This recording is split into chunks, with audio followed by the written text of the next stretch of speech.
Hello friends, welcome back to my YouTube channel. Friends, आज हम John Milton के द्वारा लिखी गई एक पोएम ऑन शेक्सपियर, इसको हम देखेंगे। इन्होंने विलियम शेक्सपियर की इसमें प्रशंसा की है कि कैसे विलियम शेक्सपियर अपने वर्क्स के माध्यम से, अपने राइटिंग स्किल के माध्यम से लोगों के दिलों पर राज करते हैं और किस तरह से उन्होंने सभी के दिलों में अपना एक टॉम्ब बना लिया है। टॉम्ब यानी कि कब्र बना लिया है, जिसे कभी भी कोई भी भूल नहीं पाएगा, यानी कि वह अमर हो गए हैं अपने लेखन के द्वारा। तो उसी की प्रशंसा करते हैं और इसके जो कुछ की फैक्ट्स हैं उसको हम देख लेते हैं। तो इन्होंने कहा है कि ऑन शेक्सपियर जो पोएम है वह जॉन मिल्टन के द्वारा लिखी गई है 1630 में। ये डेट आप याद रखिएगा, कई बार पूछा गया है। तो आप 1630 में लिखी भी गई थी और इसे 1630 में ही पब्लिश भी कराया गया था। नेक्स्ट है आपका Shakespeare is a 16 lines stanza, यानी कि जो ऑन शेक्सपियर पोएम है वह 16 लाइन की एक सिंगल स्टैंजा है, जो कि इसको हम सॉन्ग्स ऑन शेक्सपियर के नाम से भी जानते हैं। यह पोएम हेरोइक कपलेट में लिखी गई है, यानी कि आयम्बिक, पेंटामीटर और हेरोइक कपलेट में लिखी गई है। और यह एक एपिटाफ है, यानी कि स्मृति लेख है। क्या है?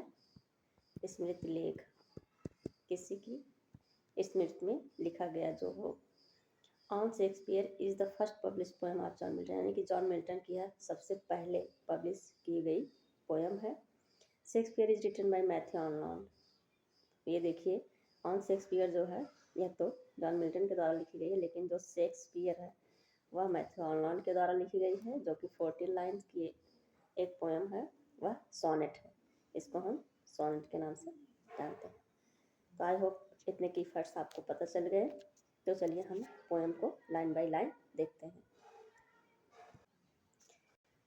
तो फर्स्ट लाइन देखिए, what needs my Shakespeare for his honoured bones.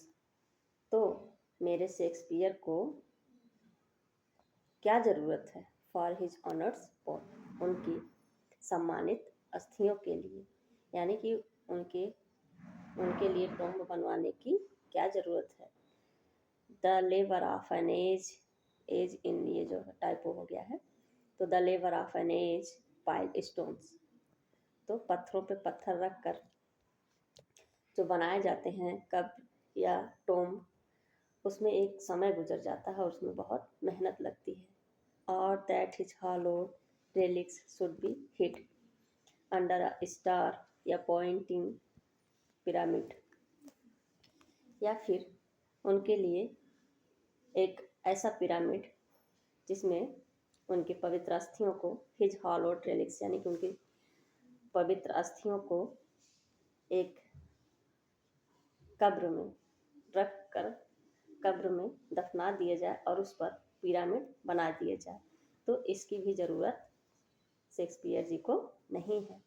Dear son of memory, great heir of fame, तो वह यादों के पुत्र बन गए हैं और वह फेम, ईयर ऑफ फेम, तो वह महान प्रसिद्धि के उत्तराधिकारी हो गए, यानी कि लोकप्रियता पर, फेम पर उन्होंने विजय प्राप्त कर लिया। तो ऐसा विजय उन्होंने प्राप्त कर लिया है, वह मरने के बाद इस तरह से लोगों के दिलों में बस गए हैं कि उनके लिए किसी भी टॉम्ब की या कब्र की या पिरामिड की ज़रूरत नहीं है। What needs thou such weak witness of thy name, तो यहाँ पे कहते हैं कि शेक्सपियर जी के लिए किसी भी वीक विटनेस, ये जो टॉम्ब है, पिरामिड है, ये सब वीक विटनेस है। क्यों?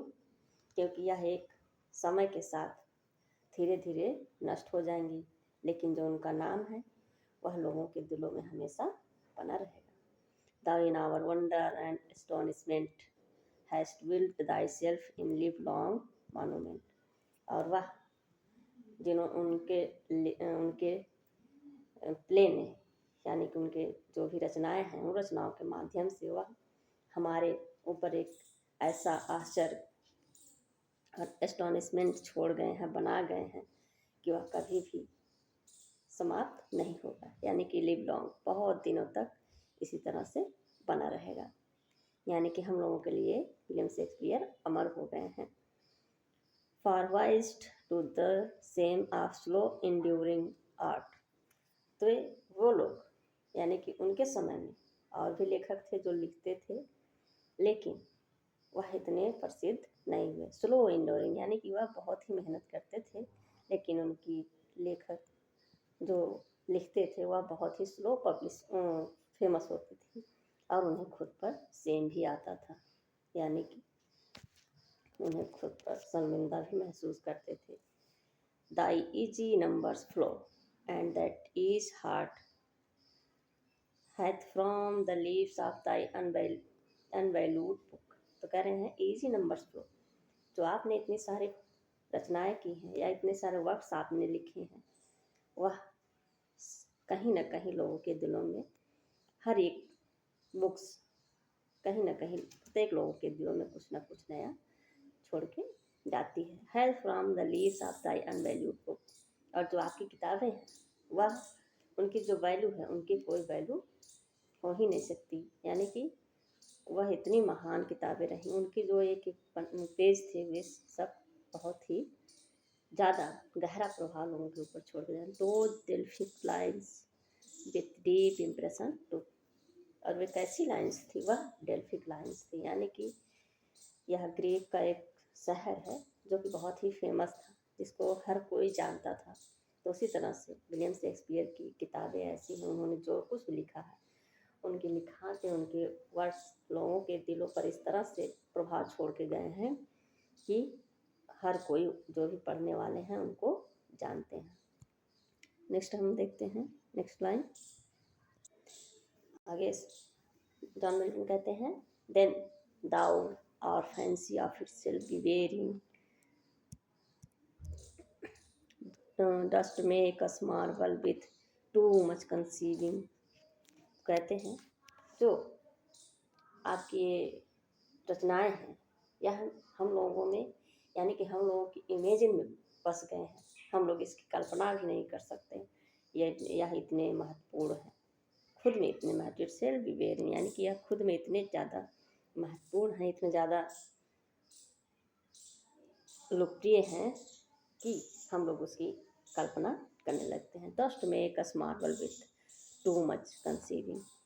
और यह हम लोग इस तरह से इसको कंसीव कर लिए, इस तरह से इसको धारण कर लिए हैं मार्बल के रूप में, कि हम लोग एक टॉम्ब बन गए हैं। यानी कि आपके लिए किसी भी पिरामिड टॉम्ब की ज़रूरत नहीं है, वह टॉम्ब हम लोग आपके इन वर्ड्स के द्वारा बन गए हैं, यानी कि आप हमेशा के लिए अमर हो गए हैं। And so sepultured in such poems to fly that king for such a tomb would wish to die। और ऐसे आप इस तरह से लोगों के दिलों में बस गए हैं, इस तरह से लोगों के दिलों में राज करते हैं, और इतनी प्रसिद्धि आपने प्राप्त कर ली है, that king for such a tomb would wish to die, कि जिसे राजा महाराजा भी आपकी तरह मरना पसंद करेंगे, ताकि लोग राजा महाराजा के टॉम्ब को अपने दिल में बना लें, यानी कि उन्हें बाहरी जो समय के साथ नष्ट हो जाएंगे उस टॉम्ब को ना बनाया जाए, यानी कि लोग इतना प्रसिद्ध हो जाए राजा महाराजा भी कि लोग उनको अपने दिल में बसा लें, और कई एज तक यह चलती रहे उनकी प्रसिद्धि। तो आई होप आप लोगों को यह पोएम समझ में आई होगी। अगर नहीं समझ में आई है तो प्लीज़ वीडियो को फिर से देख लीजिएगा। तो thank you so much friends, मिलते हैं आपसे नेक्स्ट वीडियो में।